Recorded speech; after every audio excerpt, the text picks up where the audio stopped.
नमस्कार दोस्तों, स्वागत है आपका आपके अपने YouTube channel RBSC online classes में। जैसा कि अपने स्टार्ट किया था चैप्टर वाइज महत्वपूर्ण प्रश्नों की एक शानदार सीरीज, जिसके अंदर से अपने क्लास 10th के मैथ के 3 चैप्टर के महत्वपूर्ण प्रश्नों के बारे में बात कर चुके हैं। आज अपन बात करेंगे आपके गणित की जो चौथा चैप्टर है यानी एक्सरसाइज 4 के जितने भी महत्वपूर्ण प्रश्न है उसके बारे में। ये प्रश्न बहुत महत्वपूर्ण है और बहुत ज्यादा नहीं है, बहुत कम प्रश्न है।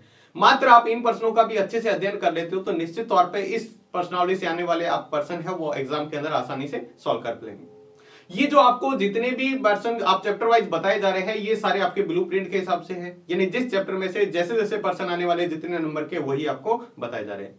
इस चैप्टर की बात करें तो इसके अंदर से ये जो चैप्टर है 5 नंबर का है, जिसके अंदर आपका एक ऑब्जेक्टिव टाइप 1 नंबर का आएगा, बाकी 2 अति लघुत्तरात्मक 1-1 नंबर के और 1-2 नंबर का प्रश्न आएगा। बस आपको इसी हिसाब से तैयार करना है। तो चलिए हम बात करते हैं इस प्रश्नावली के महत्वपूर्ण प्रश्नों की। तो इस प्रश्नावली के महत्वपूर्ण प्रश्न में सबसे पहले हम ऑब्जेक्टिव टाइप के प्रश्न देखते हैं। आपके अति लघुत्तरात्मक प्रश्न बहुचयनात्मक प्रश्न जो है उसके बारे में बात करें तो यहां पर देखिएगा सिर्फ 5 प्रश्न है। मात्र आप इन 5 प्रश्नों का ही अच्छे से अध्ययन कर लेते हैं तो निश्चित तौर पर इसके एग्जाम में इस बार एग्जाम में आपको इनमें से प्रश्न देखने को जरूर मिल जाएगा। पहला प्रश्न है, निम्न में से कौन सी द्विघात समीकरणों के हल करने की एक विधि है? द्विघात समीकरण को हल करने की कौन सी विधि है? क्या ये गुणनखंड विधि, पूर्ण वर्ग विधि, द्विघाती सूत्र या फिर उपरोक्त सभी? ये तीनों ही विधियां हैं। दूसरा प्रश्न है, यदि द्विघात समीकरण x स्क्वायर माइनस के एक्स प्लस 4 बराबर 0 हो तो उसके मूल समान हो तो k का मान क्या होगा? 2 होगा, 1 होगा, 4 होगा या फिर 3 होगा? आपको इसको आंसर निकाल के चेक करना है। तीसरा प्रश्न दिया हुआ है, द्विघाती समीकरण 3√3x square plus 10x plus √3 बराबर 0 का विविक्तिकर होगा। इसके विविक्तिकर का मान निकालना है। विविक्तिकर हम निकालते हैं b स्क्वायर माइनस 4ac से और इसका मान कितना आएगा वो आपको बताना है।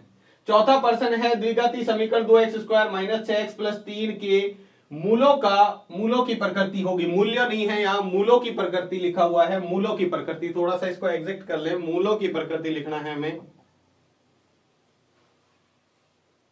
यहां लिखना है मूलों की प्रकृति। मूलों की प्रकृति कैसी है वो आपको बतानी है। क्या इसके मूल क्या है? वास्तविक व समान है, वास्तविक व असमान है, काल्पनिक है या इनमें से कोई नहीं? कौन सा ऑप्शन हो गया? क्या मूल वास्तविक और समान होंगे या वास्तविक असमान होंगे या वास्तविक होंगे ही नहीं मतलब काल्पनिक होंगे या इनमें से कोई नहीं?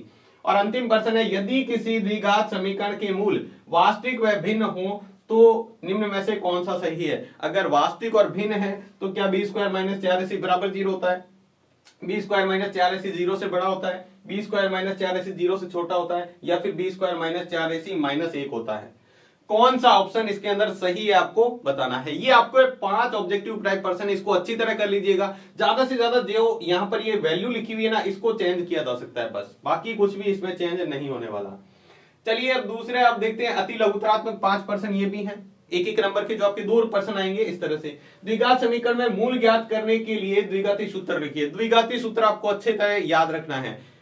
द्विघाती सूत्र क्या होता है? x बराबर minus b plus minus root b square minus 4ac बटे 2a, वो वाला सूत्र जो आपको अच्छे से याद रखना है। अगला है, द्विघात समीकरण 2x square plus 3x plus 4 के मूलों का योग ज्ञात कीजिए। यहां पर फिर से मूल्य लिखा हुआ है, थोड़ा सा मिस प्रिंट है, इसको अच्छी तरह लिख लेना। मूलों का योग क्या होगा वो आपको बताना है। द्विघात समीकरण 3x square minus 4√3x plus 4 बराबर 0 के मूलों की प्रकृति ज्ञात कीजिए। मूलों की प्रकृति क्या है वो आपको बतानी है, किस प्रकार के मूल है इसके वो बताना है। अगला है, यदि 2 संख्याओं का योग 27 और गुणनफल 182 है, 2 संख्याएं हैं जिनका योग 27 और गुणनफल 182 है तो इसको द्विघाती समीकरण के रूप में लिखिए। इसकी द्विघात समीकरण आपको बनानी है, सिर्फ द्विघात समीकरण बनानी है, हल नहीं करना है। 1 नंबर का प्रश्न है। और अगला प्रश्न है, यदि एक द्विघात समीकरण में b स्क्वायर माइनस 4ac बराबर 0 हो तो उसके मूल किस प्रकार के होंगे? उसके मूल किस प्रकार के होंगे आपको यह बताना है। अब यहां पर आपको तीनों ही कंडीशन याद कर लेनी है। यहां पर चेंज किया जा सकता है, जैसे 0 से बड़ा, 0 से छोटा, बराबर 0, तो आपको प्रकृति याद रखनी है। तो ये थे आपके अति लघुत्तरात्मक प्रश्न। इसके बाद में देखते हैं लघुत्तरात्मक प्रश्न, जो आपको 2 नंबर का प्रश्न आने वाला है वो किस तरह से आएगा। आपको ये जो पहला सवाल है, निम्न समीकरणों के मूल ज्ञात कीजिए। इसके मूल ज्ञात करने हैं यानी द्विघात समीकरण हल करनी है। तो ये जो समीकरण लिखी है, x प्लस 1/x बराबर 3, दूसरा है x माइनस 1/x बराबर 3, तीसरी है 3x square minus 4√3 x plus 4 बराबर 0। यहां पर है 1/x, ये प्लस नहीं है, से ध्यान रखना ये प्लस नहीं है, यहां पे 1/x माइनस 1/x माइनस 2। ठीक है, इसको आपको क्या करना है, यहां पे ये प्लस गलती से लगा हुआ है, इसको आप सही कर लीजिएगा, बराबर 3। ठीक है, इसको आपको समीकरण पहले द्विघात समीकरण बनानी है, फिर इसको हल करना है। अगला है 4x² प्लस 4√3x प्लस 3 बराबर 0। इसको आपको ये जो द्विघाती समीकरण दे रखी है, आपको द्विघात समीकरण करने का तरीका पता है। आप पहले इसको सॉल्व करके द्विघात समीकरण के रूप में बदल लीजिए। अगर कोई द्विघात समीकरण के रूप में नहीं है, जैसे ये नहीं है, ये नहीं है, ये नहीं है, तो इनको पहले द्विघात समीकरण के रूप में बदल लीजिए, या फिर इसको सरल समीकरण में बदल लीजिए। फिर इसको आप तीनों विधियों में से कोई सी भी विधि लगा सकते हैं, चाहे गुणनखंड विधि लगाइए, चाहे पूर्ण वर्ग विधि लगाइए, और द्विघाती सूत्र लगाइए। जहां तक संभव हो आप गुणनखंड विधि से उसको हल करने की कोशिश करें, अगर वो उससे हो रहा है, नहीं तो आप द्विघाती सूत्र लगाएं।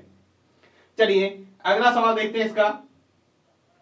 वो पहले सवाल के अंदर वो समीकरण आपको अच्छे से तैयार करनी है, उसके बाद में ये सवाल है। इसके अलावा दो संख्याओं के वर्गों का अंतर 180 है, छोटी संख्या का वर्ग बड़ी संख्या का 8 गुना है, तो दोनों संख्याएं ज्ञात कीजिए। बहुत महत्वपूर्ण सवाल है, ये बहुत महत्वपूर्ण सवाल है।